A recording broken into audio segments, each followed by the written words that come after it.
Hey everyone, welcome back to my YouTube channel. Imagine a world where the quiet rustle of leaves in a forest isn't just the wind, but the whispered counsel of a legal team.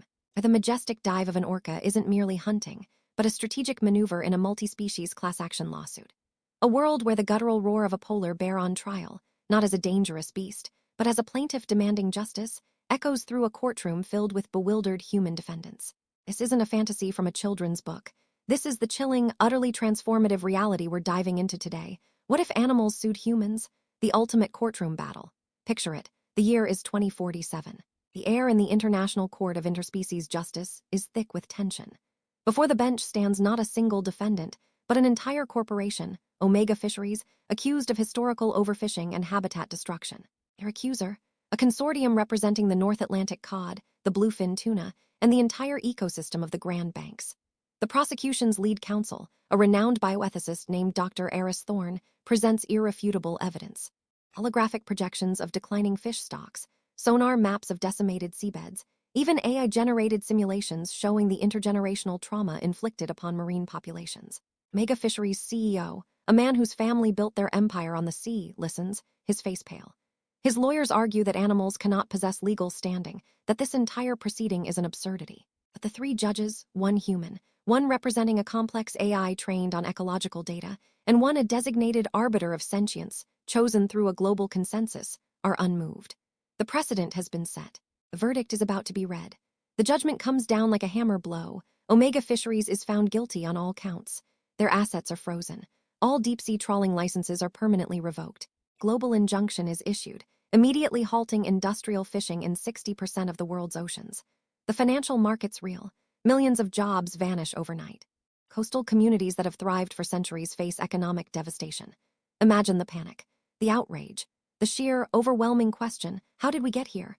How can animals, creatures we've always considered subservient, sue humanity, dismantle our industries, and reshape our entire global economy? What about pets, zoos, scientific research? What if every single species on Earth, from the smallest microbe to the largest whale, had a claim against us? What if they started suing for everything? The implications are mind-blowing, threatening to unravel the very fabric of human civilization as we know it. But to understand how we got here, we need to rewind. Before this seismic shift, our world operated on a simple, deeply ingrained premise. Humanity was the apex, the undisputed master of its domain. Our legal systems, our ethical frameworks, our very understanding of the world were built by humans, for humans. Animals in this paradigm were largely considered property, resources, or, at best, subjects of protection under animal welfare laws. We hunted them, farmed them, experimented on them, and kept them as companions, all under the unquestioned assumption that we held dominion. We took for granted our right to exploit, manage, and consume animals, believing them to be fundamentally different, incapable of intention, agency, or understanding justice in any meaningful way. It was a comfortable belief, allowing us to maintain a certain moral distance from the consequences of our actions. But the seeds of change were already being sown, quietly, persistently, in laboratories and philosophical circles around the globe. For decades, scientists like Dr. Jane Goodall had been unveiling the complex emotional lives, social structures, and problem-solving abilities of chimpanzees, challenging our perception of their cognitive abilities and blurring the lines between human and non-human intelligence. Philosophers like Peter Singer had long argued for extending moral consideration to animals based on their capacity to suffer, advocating for a radical reevaluation of how we treat other species. The debate around animal sentience, the capacity to feel, perceive, or experience subjectively, was growing louder, moving from academic discourse into mainstream consciousness.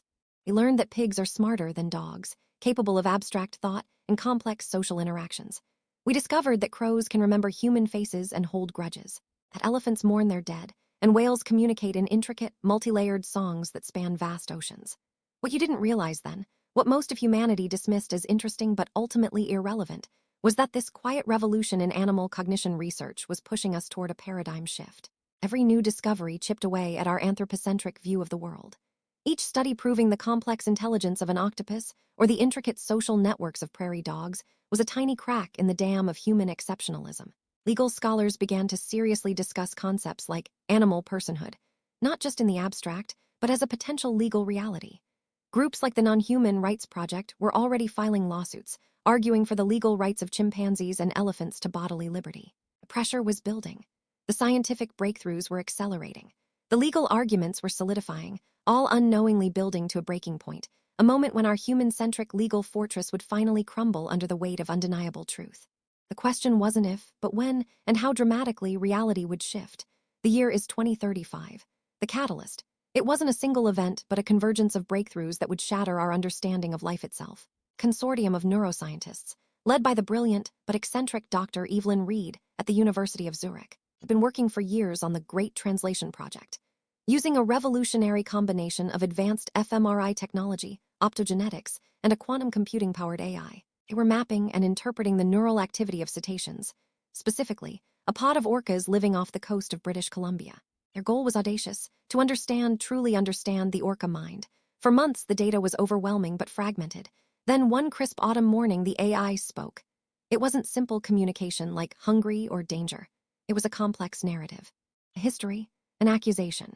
The AI presented irrefutable evidence that the orcas possessed a level of self-awareness, complex abstract thought, and a system of ethics and justice previously attributed only to humans. They understood concepts of property, consent, harm, and punishment.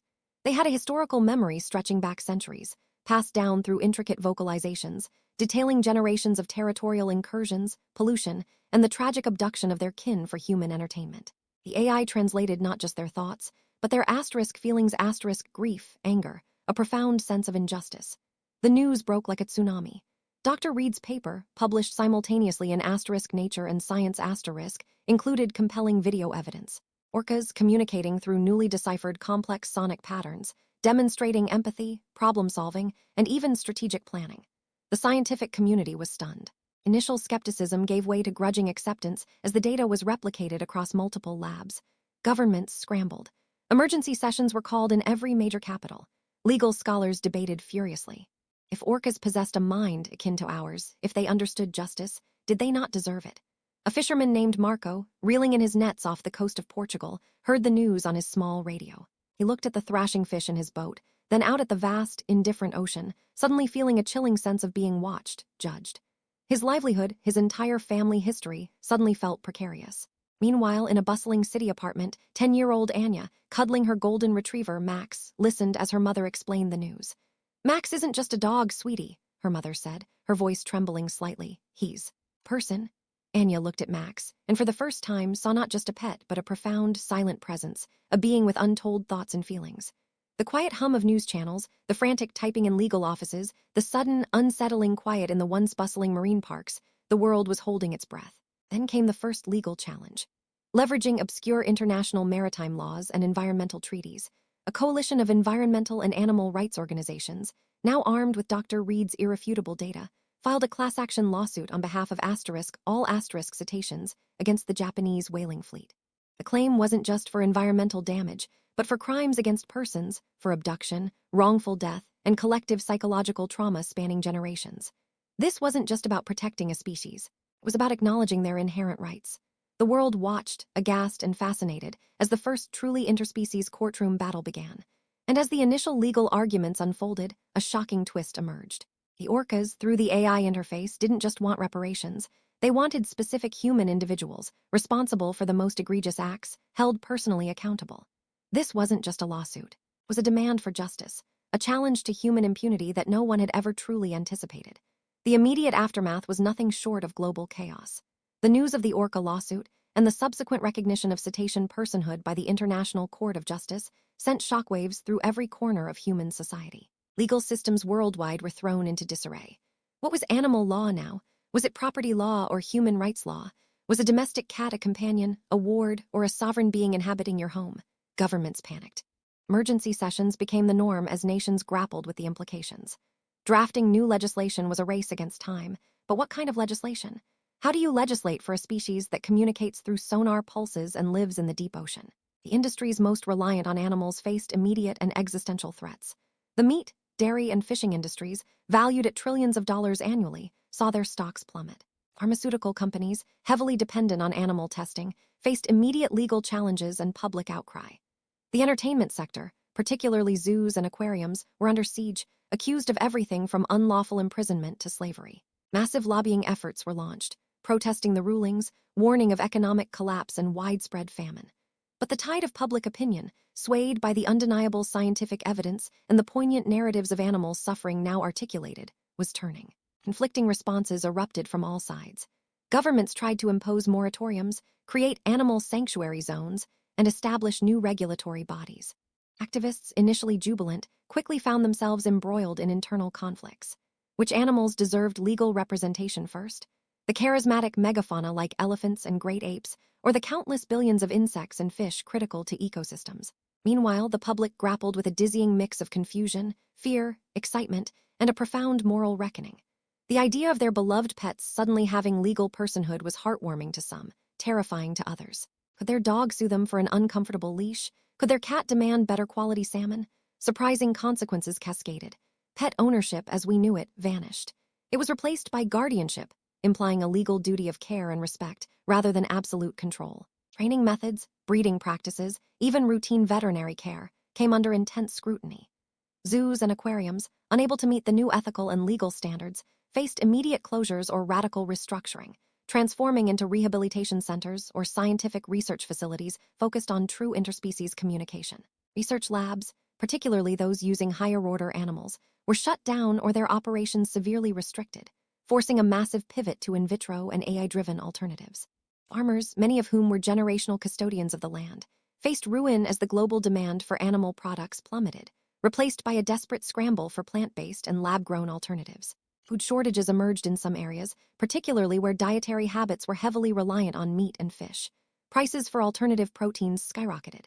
Supply chains, already fragile, buckled under the unprecedented demand for new food sources. The sheer number of animals held in human custody, billions of chickens, pigs, cattle, fish, all potentially having legal standing, became a massive legal and logistical nightmare. Imagine the administrative burden of appointing guardians and legal representatives for every pig on every farm. It was an unprecedented challenge, a truly shocking statistic that highlighted the vast scale of our historical exploitation. But wait until you hear what happens next. Amidst the chaos of the orca lawsuit, another case emerged, one that caught the world off guard. Not by the charismatic intelligence of a dolphin, but by the undeniable, critical importance of a much smaller creature. A consortium of climate scientists and environmental lawyers, leveraging the same AI-driven translation technology, filed a class action suit on behalf of the Amazonian leafcutter ants against a multinational logging corporation. The ants, through AI interpretation of their complex chemical communication and fungal farming practices, were shown to have intricate, highly organized societies with a clear understanding of territorial rights and the catastrophic impact of deforestation on their intergenerational survival. This wasn't about individual suffering. It was about the destruction of an entire civilization, a vital component of the Amazonian ecosystem. The very science that granted animals personhood was now being used to build their cases. Experts testified not just about cognitive capacity, but about the innate biological imperative for thriving ecosystems. Ethologists, ecologists, and behavioral scientists, once confined to academic journals, were now star witnesses, their research proving the capacity for suffering, for memory, for understanding injustice, not just in individual animals, but in entire species and ecosystems. The first 30 days had ripped apart the old world, but the legal battles were just beginning, and they would continue to reshape society in ways no one could have predicted. The immediate aftermath was just the beginning. The ripple effect of animal personhood and the subsequent courtroom victories transformed human society in profound and interconnected ways over the next year. A whole new branch of law emerged, zoological jurisprudence. Courts worldwide were overwhelmed, forcing the rapid development of specialized legal frameworks. New law schools opened with departments dedicated entirely to interspecies ethics and animal rights. The very definition of justice expanded beyond human understanding. Who represented the animals? Not just human lawyers, but specialized animal advocates, individuals trained in ethology, communication, and advanced AI interpretation, often working directly with AI interfaces that could articulate animal grievances and desires. Some animals, like the highly intelligent orcas and elephants, even had their own AI-facilitated voices in court, a chilling and awe-inspiring spectacle. Economically, the world underwent a seismic shift. The traditional livestock industry, once a cornerstone of global food production, collapsed. Meat and dairy farming, if they existed at all, were restricted to small-scale, highly ethical operations focused on symbiotic relationships, or became entirely reliant on lab-grown protein. This wasn't just a lifestyle choice, it was a legal and moral imperative. Industries focused on synthetic meat, vertical farming, and sustainable, plant-based alternatives became the new economic powerhouses, attracting trillions in investment. Millions of jobs were lost in old sectors, but millions more were created in these new, ethically driven economies.